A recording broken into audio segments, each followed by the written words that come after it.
사도신경으로 우리의 신앙을 고백하며 5월 6일 부활절 기도 여행 시작하도록 하겠습니다. 나는 전능하신 아버지 하나님 천지의 창조주를 믿습니다. 나는 그의 유일하신 아들 우리 주 예수 그리스도를 믿습니다. 그는 성령으로 잉태되어 동정녀 마리아에게서 나시고 본디오 빌라도에게 고난을 받아 십자가에 못 박혀 죽으시고 장사된 지 사흘 만에 죽은 자 가운데서 다시 살아나셨으며 하늘에 오르시어 전능하신 아버지 하나님 우편에 앉아 계시다가 거기로부터 살아있는 자와 죽은 자를 심판하러 오십니다. 나는 성령을 믿으며 거룩한 공교회와 성도의 교제와 죄를 용서받는 것과 몸의 부활과 영생을 믿습니다.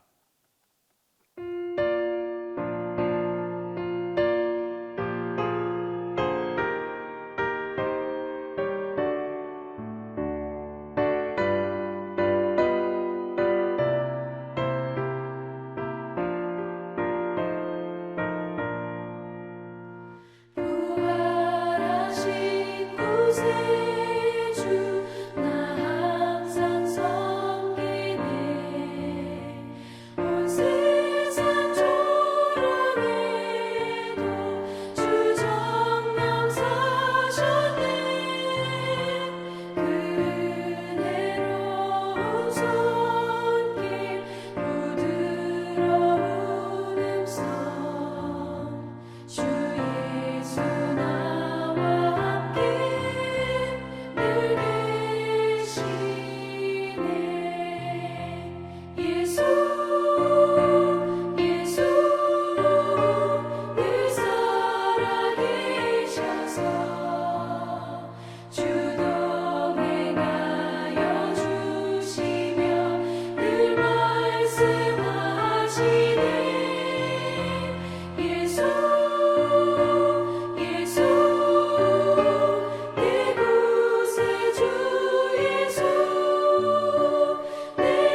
시간에 주신 하나님의 말씀은 시편 34편 1절에서 10절입니다.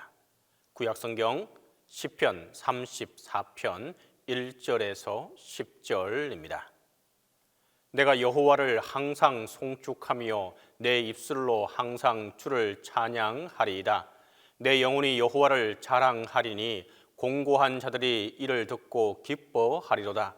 나와 함께 여호와를 광대하시다 하며 함께 그의 이름을 높이세. 내가 여호와께 간구하며 내게 응답하시고 내 모든 두려움에서 나를 건지셨도다. 그들이 주를 앙망하고 광채를 내었으니 그들의 얼굴은 부끄럽지 아니하리로다.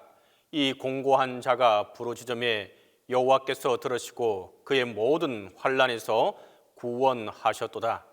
여호와의 천사가 주를 경외하는 자를 둘러 진치고 그들을 건지시는도다. 너희는 여호와의 선하심을 맛보아 알지어다. 그에게 피하는 자는 복이 있도다. 너희 성도들아 여호와를 경외하라. 그를 경외하는 자에게는 부족함이 없도다. 젊은 사자는 궁핍하여 줄일지라도 여호와를 찾는 자는 모든 좋은 것에 부족함이 없으리로다. 시편 34편은 노래와 설교 크게 두 부분으로 나누어지게 됩니다. 먼저 1절부터 7절은 노래 또는 찬송이고 8절 이하는 설교 부분입니다. 노래와 설교, 이 두 요소는 우리의 예배를 구성하는 가장 중요한 두 가지이기도 합니다. 노래와 설교의 주제는 바로 하나님의 선하심이고 그것을 경험하라는 것입니다.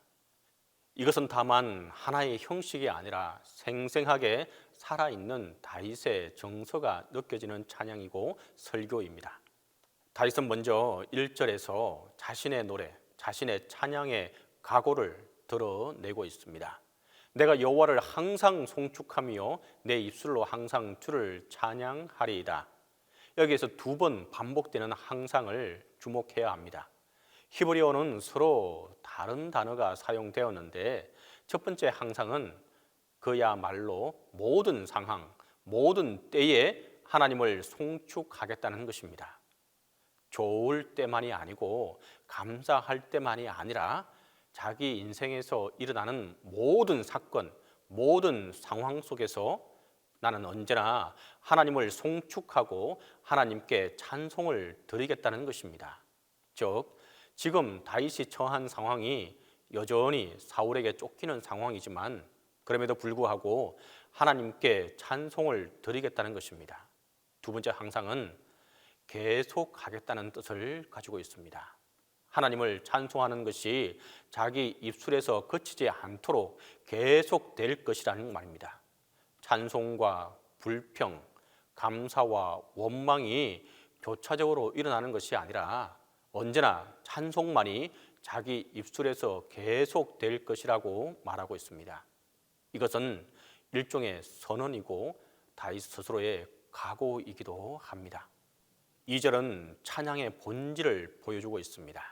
내 영혼이 여호와를 자랑하리니 공고한 자들이 이를 듣고 기뻐하리로다. 하나님을 자랑하는 것이 찬양의 본질이고 또 본질입니다. 자랑은 본래 듣는 사람을 기분 좋게 하기 어렵습니다. 그러나 하나님을 자랑하는 찬양은 자기 자랑과는 뚜렷이 구별됩니다. 다윗이 찬양하는 목적이 하반절에 나옵니다. 그것은 공고한 자들이 이를 듣고 기뻐하기를 바라기 때문입니다. 여기 공고한 자들은 사실 비천한 자들을 가리킵니다. 누구겠습니까? 다윗에게 몰려온 400여 명의 환난당한 모든 자, 빚진 모든 자, 마음이 원통한 자들입니다. 물론 다윗은 6절에서 자신을 가리켜 공고한 자라고 밝히기도 합니다. 비천한 자들이 듣고 기뻐하게 하는 것, 이것이 찬양의 한 가지 목적입니다. 하나님을 영화롭게 하는 것이 찬양의 궁극적 목적입니다. 그러나 또한 찬양은 주변의 공고한 자들을 기쁘게 하기도 합니다. 그들로 이 찬양에 동참하게 합니다. 기억하시기 바랍니다. 찬양은 자신만을 위한 것이 결코 아닙니다. 어떤 점에서 우리가 하는 모든 말, 그리고 얼굴의 표정, 태도, 이 모든 것이 찬양이 될 수 있습니다. 그리고 이 찬양은 공고한 자들을 살아나게 하고 기쁘게 하고 이 찬양에 동참하게 할 수 있다는 것입니다. 3절에서 다윗은 찬양의 본질을 더 보여주고 있습니다. 나와 함께 여호와를 광대하시다 하며 함께 그의 이름을 높이세라고 말합니다. 찬양의 본질은 하나님의 위대하심을 인정하고 공개적으로 선포하는 것입니다. 왜 공개적으로 선포합니까? 다윗은 솔로로 찬양을 계속하기를 원치 않았습니다. 그는 모든 공고한 자들을 이 찬양의 코러스로 초대하고 있습니다. 함께 하나님의 위대하심을 노래하고자 말합니다. 이런 찬양이 하나님을 위대하게 하는 것은 아닙니다. 그러나 찬양은 듣는 사람들에게 하나님의 위대하심을 일깨워주는 역할을 한다는 사실을 기억하시기 바랍니다. 이것은 하나님이 받으시는 외적 영광입니다. 피조물에게 하나님의 존재와 성품이 알려질 때 하나님은 영광을 받으십니다. 하나님의 위대하심을 알고 경험한 사람은 결코 혼자서 찬양하는 것으로 만족하지 않습니다. 그는 함께 하나님을 찬송하고 싶어 합니다. 모든 피조물들이 하나님이 받으시기에 합당한 찬송을 드려야 한다고 느낍니다. 참된 예배에 대한 중요한 통찰이 여기 있다는 것을 기억하시기 바랍니다. 한 사람이 하나님을 항상 계속해서 찬양하겠다고 느끼고 결심합니다. 그리고 그의 찬양을 듣고 공고한 자들이 기뻐하고 그 찬양에 동참하게 됩니다. 어느새 솔로가 코러스가 됩니다. 성도의 삶에서 이것은 계속 경험되어야 하는 사실입니다. 개인의 찬양에 회중의 찬양이 이어지게 되는 것입니다. 이것이 우리가 공동체 예배에서 경험하는 일이어야 합니다. 공고한 사람으로 공동체 예배에 나왔습니다. 그런데 그들 중에 가슴에 담아둘 수 없는 찬양의 감격을 가진 한 사람이 있습니다. 그의 찬양을 들을 때 사람들의 가슴이 뜁니다. 나도 하나님의 위대하심을 노래하고 싶다고 느낍니다. 이런 사람들이 하나씩 둘씩 동참하여 하나님을 광대하시다고 노래하기 시작합니다. 바로 이것이 우리의 공동체 예배의 모습이어야 한다는 것입니다. 개인 예배는 언제나 공동체의 예배로 이어져야 합니다. 그리고 이것이 교회의 삶에서 언제나 반복적으로 경험되어야 합니다. 이것은 참된 예배와 찬송의 본질에 속한 것입니다. 이제 다윗은 4절과 7절에서 자기의 경험에 기초하여 자기가 찬양하지 않을 수 없는 이유를 설명하게 됩니다. 이 네 구절에서 우리는 우리 자신에게 적용할 수 있는 하나님의 패턴을 발견하게 됩니다. 그것은 과거의 체험으로부터 현재와 장래를 위한 원리를 도출해낼 수 있습니다. 4절은 과거의 체험이고 5절은 거기서 도출한 적용 원리입니다. 6절은 다시 체험이고 7절은 다시 원리입니다. 먼저 4절을 보겠습니다. 내가 여호와께 간구하며 내게 응답하시고 내 모든 두려움에서 나를 건지셨도다. 다윗의 과거 체험입니다.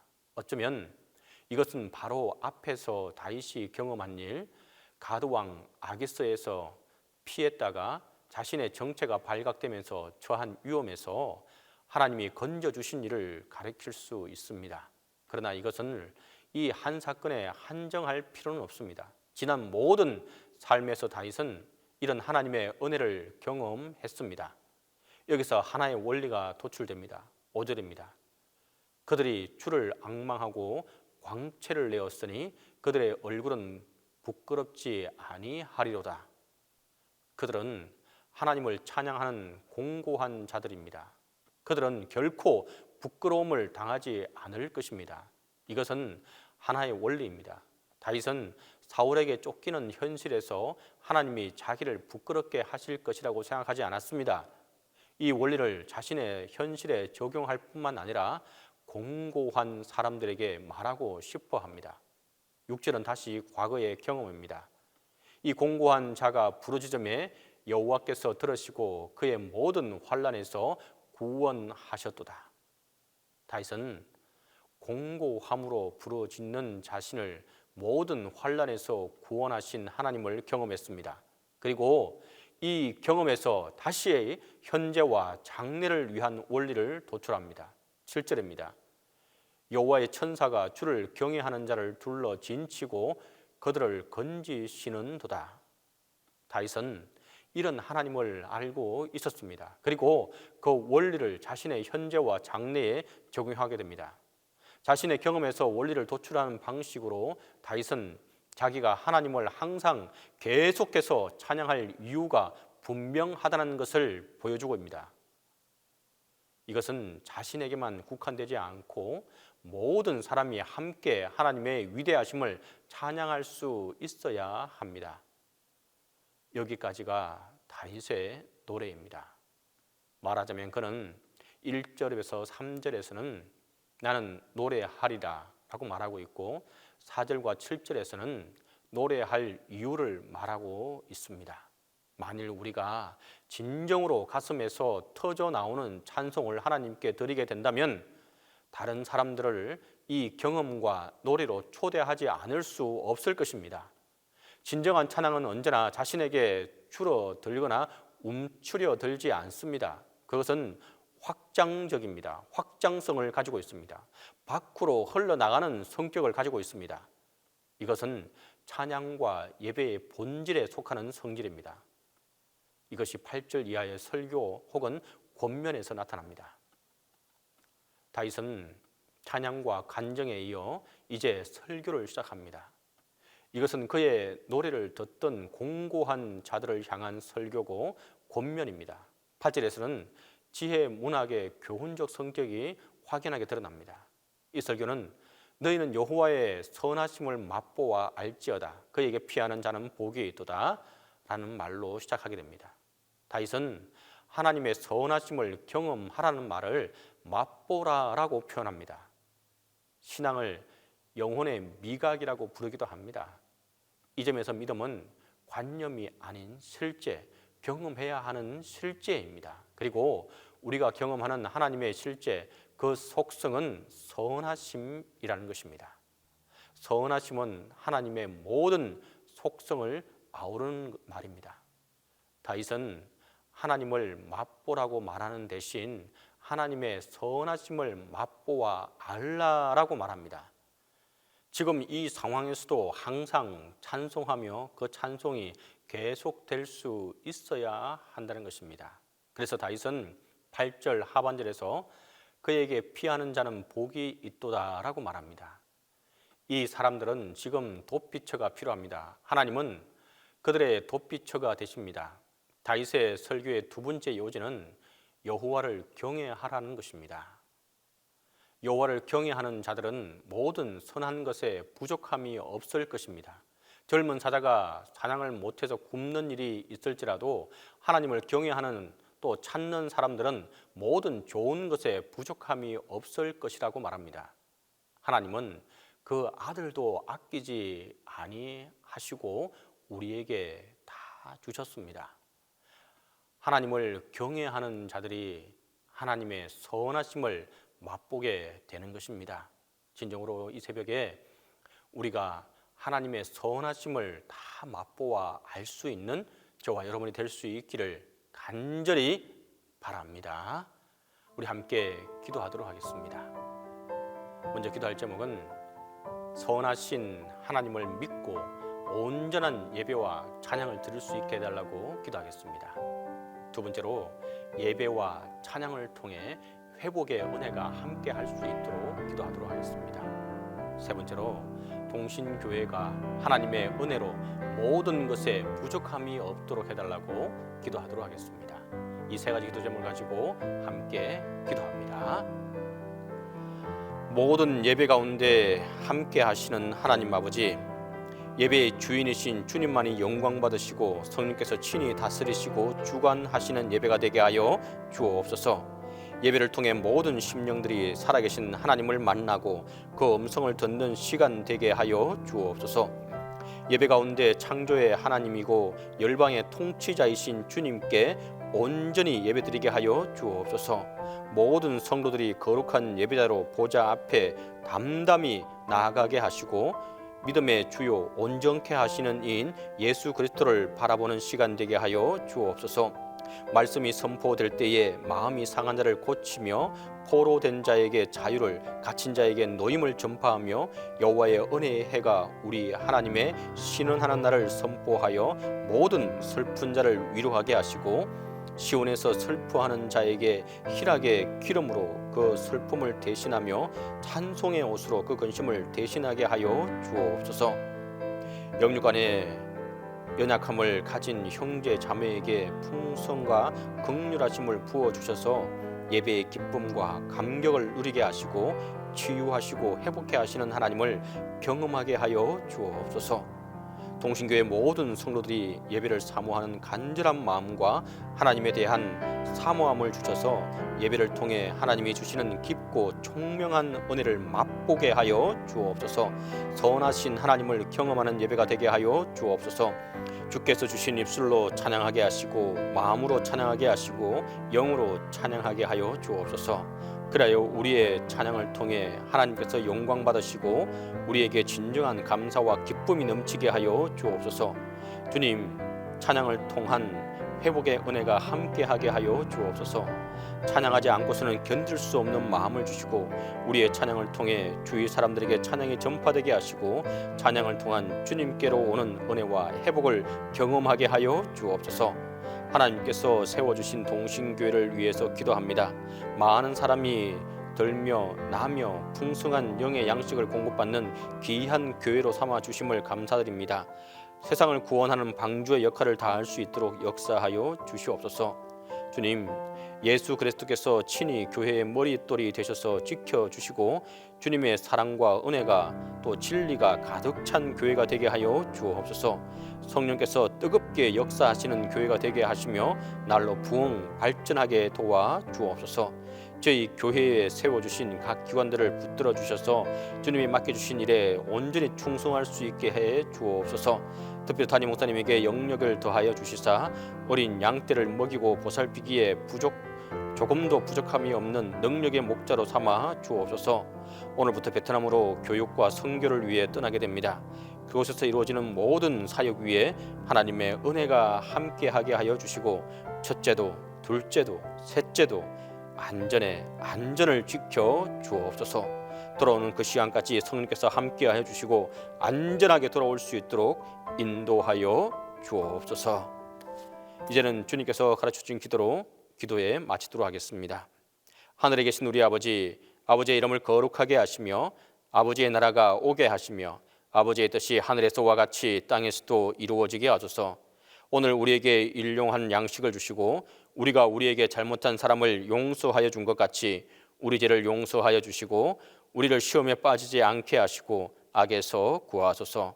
나라와 권능과 영광이 영원히 아버지의 것입니다.